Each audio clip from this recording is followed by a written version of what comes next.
लेके आए हैं साइंस क्लास 8 का, क्लास साइंस 8 का जंतुओं में जनन या प्रजनन, रिप्रोडक्शन ऑफ एनिमल्स। क्या है? Reproduction in animals. Reproduction in animals.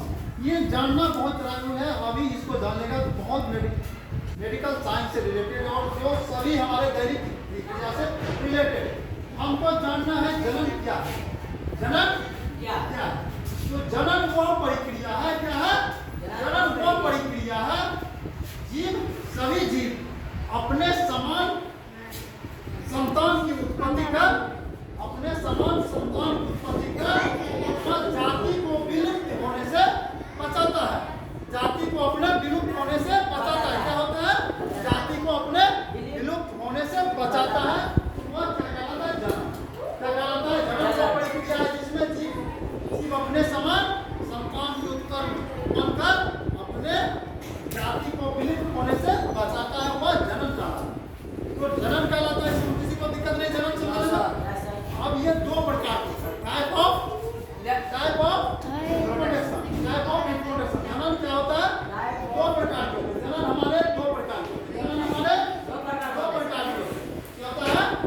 दो होता है, एक लैंगिक जनन, दूसरा अलैंगिक। क्या है? दूसरा लैंगिक और अलैंगिक।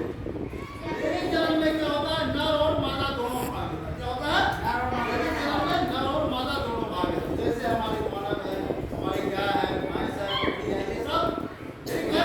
हम लोग ये जानते हैं इसमें जो हमारे ये लैंगिक इसमें नर और मादा दोनों भाग लेते हैं, वो लैंगिक जनन कहलाता है। और लैंगिक जनन क्या है? वो लैंगिक जनन जिसमें एक ही कोई नर मादा दोनों भाग नहीं लेता है। किसमें? नर और मादा दोनों भाग नहीं लेता है। और उसका एग्जाम्पल है हमारा अमीबा है, स्टारफिश है, क्या स्टारबेरी है। ये हमारा सारा वो लैंगिक जनन का, वो लैंगिक जनन का क्या है? और किसी को लैंगिक और अलैंगिक जनन समझने में दिक्कत कोई नहीं। एक लाइन में याद करना है। जिसमें नर और मादा दोनों भाग लेता है वो लैंगिक होगा। जिसमें नर और मादा दोनों भाग नहीं लेगा वो लैंगिक होगा। एग्जाम्पल में भी देख लिया। इसका एग्जाम्पल में थोड़ा दिक्कत होता है, हम लिख दिए हैं। अमीबा है, यानी एक कोशिकीय जीव होता है जिसको एक कोशिकीय जीव, सब ये सब अमीबा है, स्टारफिश है, बेरी है, जंतु है। क्या होता है? अलैंगिक जनन। क्या होता है? अलैंगिक जनन। ये सभी एक कोशिकीय जीव है, एक कोशिकीय जीव है। ये सभी में अलैंगिक जनन होता है। किसी को समझने में कोई दिक्कत नहीं। और अगले क्लास में हम इसका पूरा डिटेल बताएंगे।